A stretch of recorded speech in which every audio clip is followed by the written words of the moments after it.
You talk about values also in this book, and you also talk about like when you change value systems, that there's this mourning period, where this destruction happens, and maybe you can talk about that because, I struggled to go from the banker values to the London Real values, and it was hard. It took me years. It sucked, and that's why.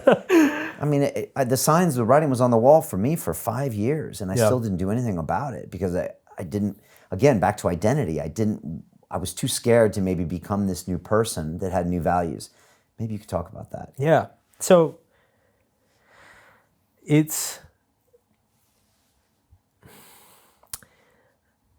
I think there's kind of this false sense that change is this cathartic, glorious experience, and I actually argue that it's quite the opposite, because any change in values is by definition. So first of all, if you don't really change your values, you're not really changing. You can change within the same yardstick of your values, and that can feel good. It's like you go from not having money to having a lot of money. That can feel good if your yardstick's money.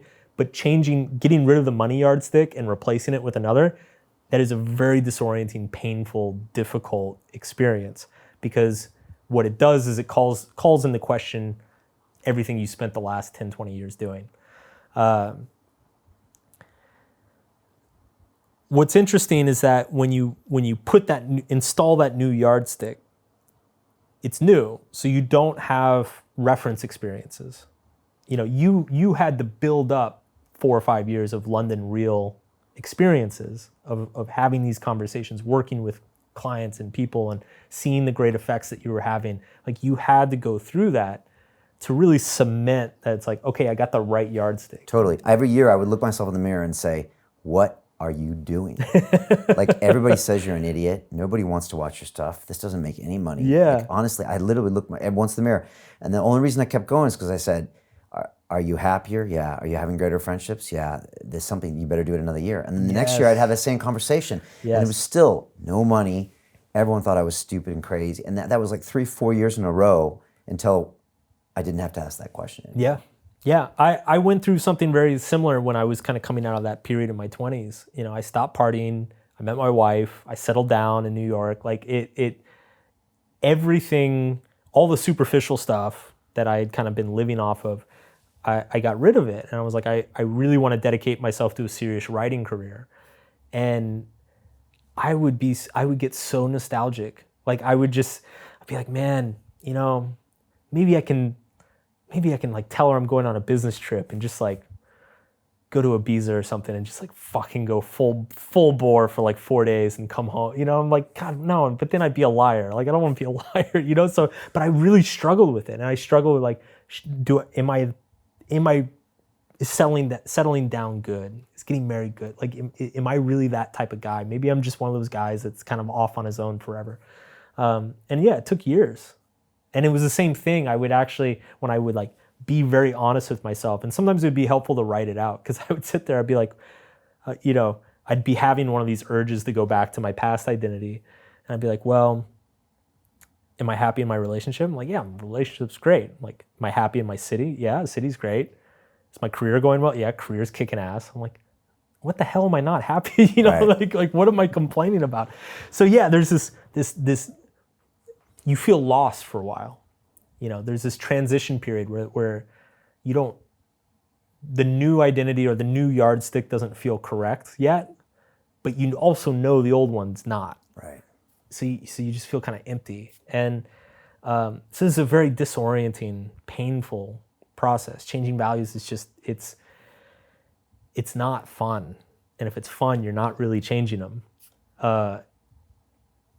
And what's interesting is that when you get on that other side is that to me, what I noticed is that it felt like it was the same emotion as like a breakup.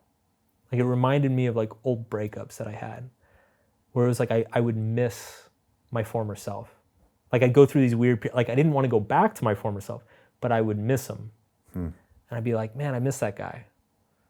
We had some good times, And I get like sad, Like, I'm getting sad just talking about it. It's funny. Wow. Just like you would like an old relationship. Oh, I remember those. Or good an old times. friendship, yeah, right?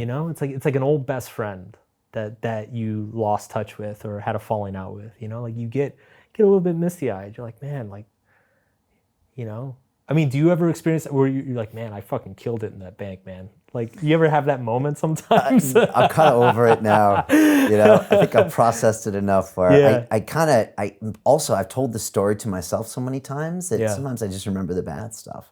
And that's the weird thing. Well, that happens too, yeah. One thing I will say about Wall Street and the finance people, and I was thinking about this before I talked to you today, is that they're very clear about why they're there. So it's like everyone kind of has to admit after 3 drinks on a Friday night that why are you here? To make as much fucking money as possible. Not to save the world, not to save the hamsters, not to be your friend, not to do meaningful work. So in a weird way, it's actually, they at least know their values. Whereas if maybe you're at an advertising company or blah, blah, you can convince yourself you're doing good for the world when in fact you're not. Yeah. So in a weird way, they're very honest. So that means when you finally agree that that's not working for you, you know you better get the hell out of there. Yeah, yeah. So in a weird way, that's maybe why I know not to go back. But so what you're saying is for people is be prepared to do the work if you're going to change your values. There's a grief period. Okay. There's a breakup period. Okay. And there's a lot of emotions that come along. You'll be angry at your former self for a while. You'll be embarrassed about your former self. You'll miss your former self. You know, you go through that same range of emotions about it. And I think that's normal.